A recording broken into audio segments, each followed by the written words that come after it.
La maison du notable Kofi Agbogbo se dressait à l'entrée du village comme un secret trop lourd pour être raconté. Haute, blanche, entourée de grilles noires, elle imposait le respect et la peur. Peu de gens y entraient, encore moins y restaient longtemps. C'est là qu'Aminata travaillait. Chaque matin, avant que le soleil ne réchauffe les feuilles de bananier, elle balayait la grande cour, lavait les carreaux, préparait les repas sans jamais faire de bruit. Aminata avait appris très tôt que dans cette maison, le silence était une protection. Elle était jeune, à peine 22 ans, venue d'un village lointain, avec l'espoir d'aider sa mère malade. Son salaire était maigre, mais régulier, et c'était suffisant pour qu'elle supporte les regards durs de Madame Agbogbo et les ordres secs du maître. À l'autre bout de la cour, près du manguier ancien, travaillait Moussa, le jardinier. Moussa connaissait la terre comme on connaît une vieille amie. Il parlait peu, mais ses mains racontaient tout. Les sillons bien droits, les fleurs toujours éclatantes, les arbres taillés avec patience. Il vivait dans une petite case derrière la maison, presque invisible, comme s'il faisait partie du décor. Ils se voyaient tous les jours. Au début, leurs échanges se limitaient à de simples regards. Aminata observait Moussa quand il arrosait les plantes à la tombée du jour. Moussa, lui, levait parfois les yeux quand elle étendait le linge, notant la douceur de ses gestes et la fatigue qu'elle portait sur le visage. Un après-midi, alors que Madame Agbogbo était sortie, Aminata glissa près du jardin pour secouer un tapis. Le vent se leva brusquement et le tapis lui échappa des mains, tombant dans un parterre de fleurs fraîchement plantées. « Laisse, je vais arranger ça », dit Moussa calmement. Aminata se figea. C'était la première fois qu'il lui adressait la parole. Sa voix était grave, rassurante. « Je suis désolée », murmura-t-elle. Il sourit légèrement en redressant les fleurs abîmées. La terre pardonne vite quand on la respecte. Ce jour-là, quelque chose changea. À partir de ce moment, ils commencèrent à se parler à voix basse, toujours avec prudence. Quelques mots échangés près du puits. Un sourire volé à l'ombre du manguier. Rien d'audacieux, mais assez pour alléger leur journée. Pourtant, ils savaient tous deux une chose. Dans cette maison, les sentiments étaient interdits. Une domestique et un jardinier n'avaient pas le droit d'espérer plus que leur salaire.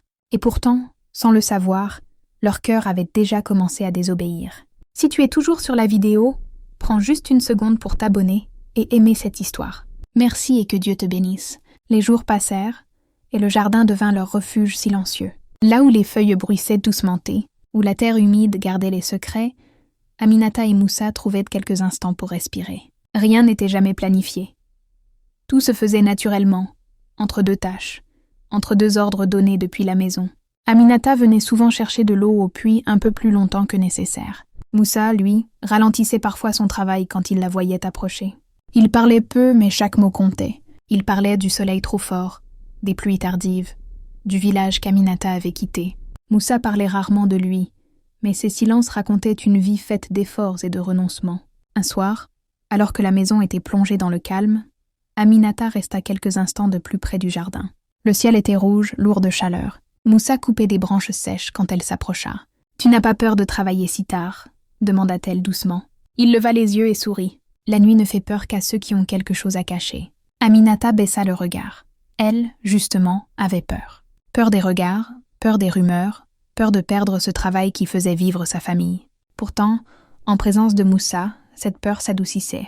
Il lui montra comment reconnaître une plante malade, comment écouter la terre avant d'y planter une graine. Elle l'écoutait avec attention, fascinée par sa patience. Personne ne lui avait jamais parlé ainsi, sans ordre, sans mépris.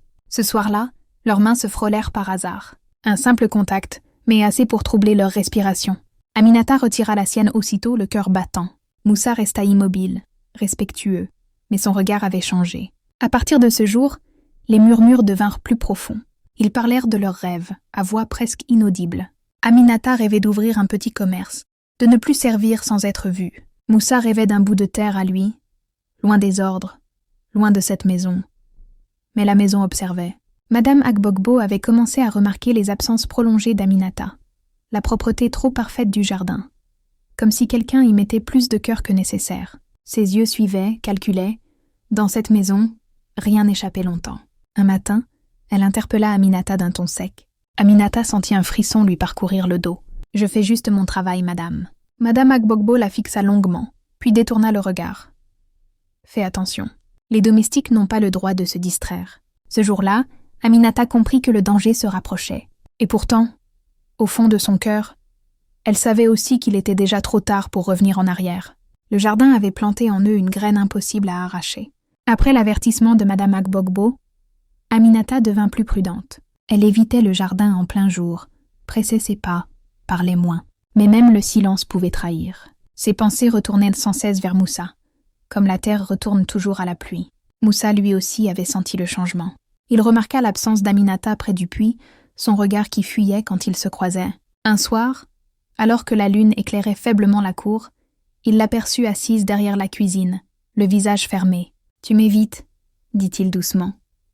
Elle leva les yeux, surprise, puis soupira. « Je n'ai pas le choix. Madame observe tout maintenant. » Moussa resta silencieux un moment. Il savait ce que cela signifiait. Dans cette maison, un soupçon pouvait devenir une condamnation. Ils décidèrent alors de se voir moins, de ne plus se parler qu'en cas de nécessité. Mais le cœur ne connaît pas les ordres. Plus ils se retenaient, plus le désir de se retrouver grandissait. Un jour de grande chaleur, alors que les maîtres étaient absents pour une cérémonie, Moussa entra dans la réserve du jardin pour chercher des outils.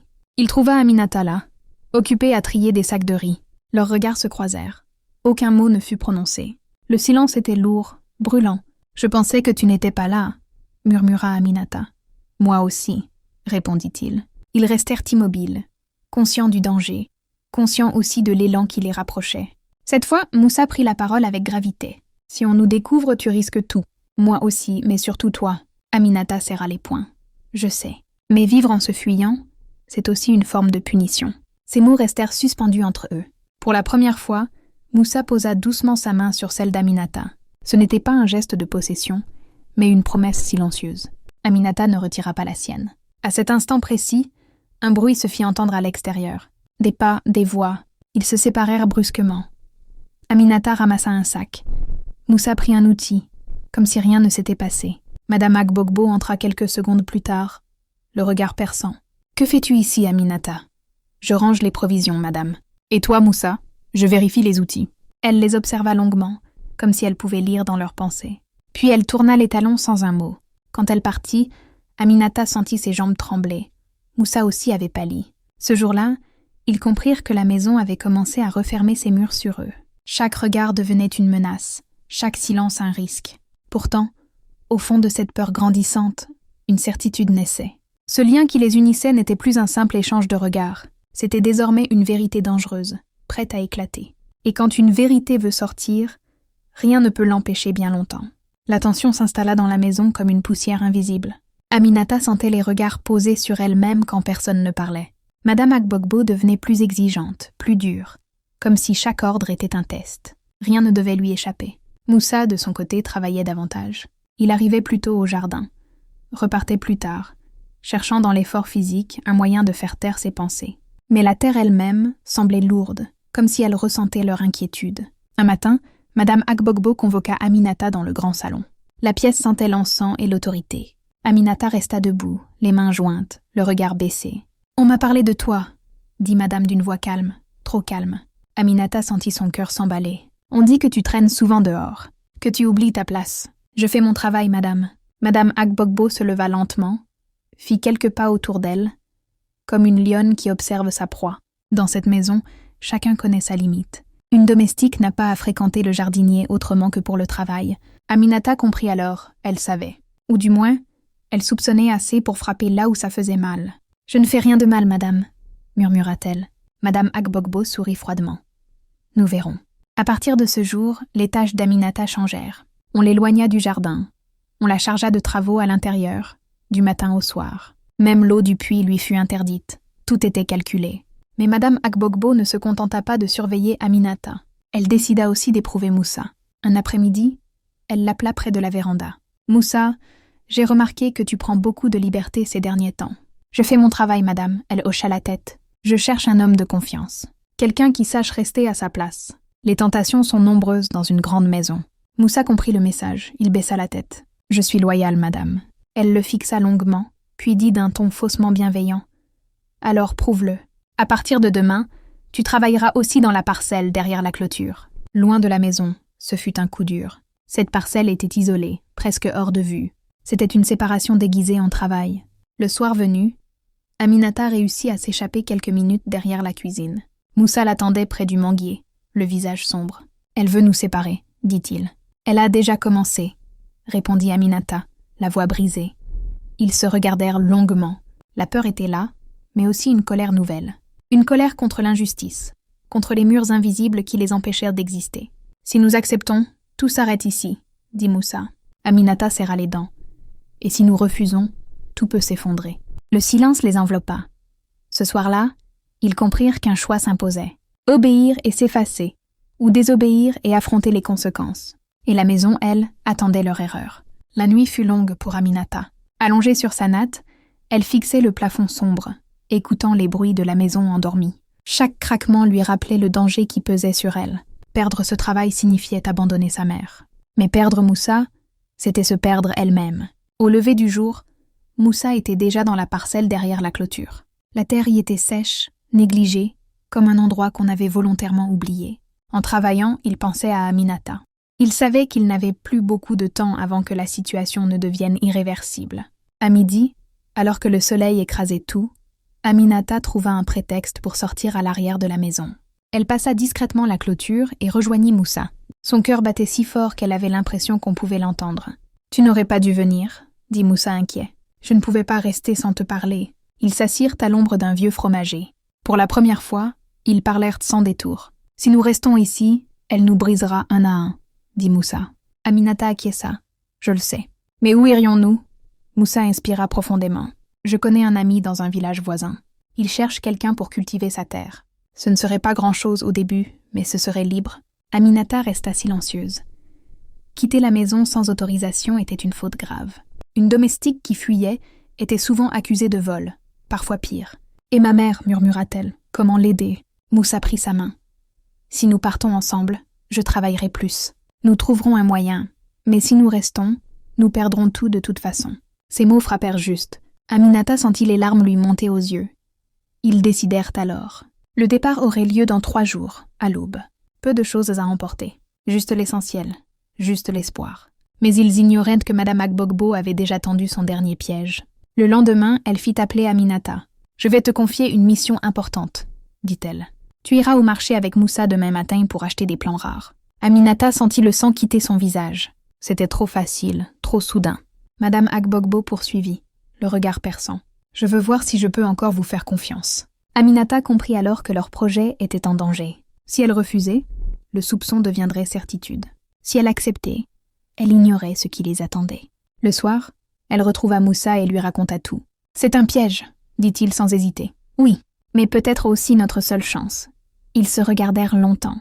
Le choix qu'ils avaient fait les obligeait maintenant à avancer, même les yeux fermés. Le lendemain déciderait de leur destin. L'aube se leva dans un silence lourd, presque menaçant. Aminata et Moussa quittèrent la maison côte à côte, comme on le leur avait ordonné. Ils se rendaient au marché pour acheter des plants rares, sous la surveillance insistante d'un chauffeur envoyé par Madame Agbogbo. Dès cet instant, Aminata comprit que tout était déjà décidé. Ce voyage n'était pas une simple course, mais une épreuve. Sur le chemin poussiéreux, aucun mot ne fut échangé. Moussa marchait droit, le regard fixe, tandis qu'Aminata sentait son cœur battre jusque dans sa gorge. Chaque pas semblait les rapprocher d'une chute inévitable.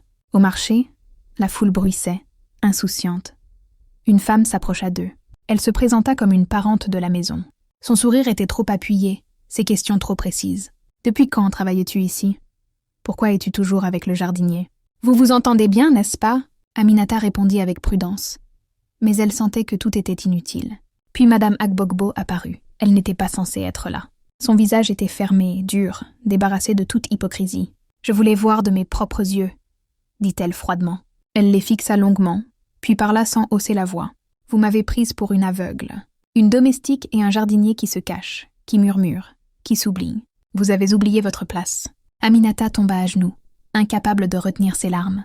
Moussa resta debout, le corps tendu mais silencieux. « Assez, » trancha Madame Agbogbo. Elle se tourna vers Moussa et déclara qu'il était renvoyé. Il devait quitter les lieux avant la nuit. Puis elle regarda Aminata. « Toi, tu restes. Mais si je t'apprends encore une fois près de lui, tu partiras sans salaire, sans explication, sans honneur. » Le verdict tomba comme une pierre. Sur le chemin du retour, ils marchèrent séparément. La maison avait gagné, du moins en apparence. Cette nuit-là, Moussa rassembla ses quelques affaires. Avant de partir, il se glissa derrière la clôture. Aminata l'y attendait, les yeux rouges mais déterminés. « Elle nous a brisés », murmura-t-elle. « Non, répondit Moussa. Elle a seulement montré ce que nous savions déjà. Ici, nous ne serons jamais libres. Il lui parla du plan qu'ils avaient évoqué plus tôt. Partir avant l'aube, prendre la vieille route, recommencer ailleurs, même sans rien. Je t'attendrai près du grand fromager, dit-il. Si tu viens, nous avancerons ensemble. Si tu ne viens pas, je comprendrai. Ils s'enlacèrent longuement, sans promesses inutiles. La nuit fut interminable. Avant le chant du coq, Aminata se leva. Elle observa une dernière fois la maison, les murs silencieux, la cour propre, le manguier immobile. Tout ce qu'elle avait servi sans jamais exister vraiment. Elle prit un petit sac et sortit sans bruit. Au bord de la route, Moussa était là. Quand leurs regards se croisèrent, aucune parole ne fut nécessaire. Ensemble, ils quittèrent le village. Les premiers mois furent rudes. Il manquait de tout. Moussa travaillait comme journalier dans les champs des autres. Aminata lavait le linge, préparait de petits plats qu'elle vendait au marché. Chaque jour était une lutte, mais une lutte choisie. Ils louèrent une petite case en terre battue. Rien n'y était luxueux, mais tout leur appartenait. Le soir, ils parlaient sans chuchoter. Il ria parfois, malgré la fatigue. Avec le temps, Moussa obtint une petite parcelle à cultiver pour son propre compte. La terre était pauvre, mais il y mit toute sa patience. Aminata l'aidait, les mains couvertes de poussière, le cœur léger. Peu à peu, la terre répondit. Aminata envoyait de l'argent à sa mère. Pas beaucoup, mais régulièrement.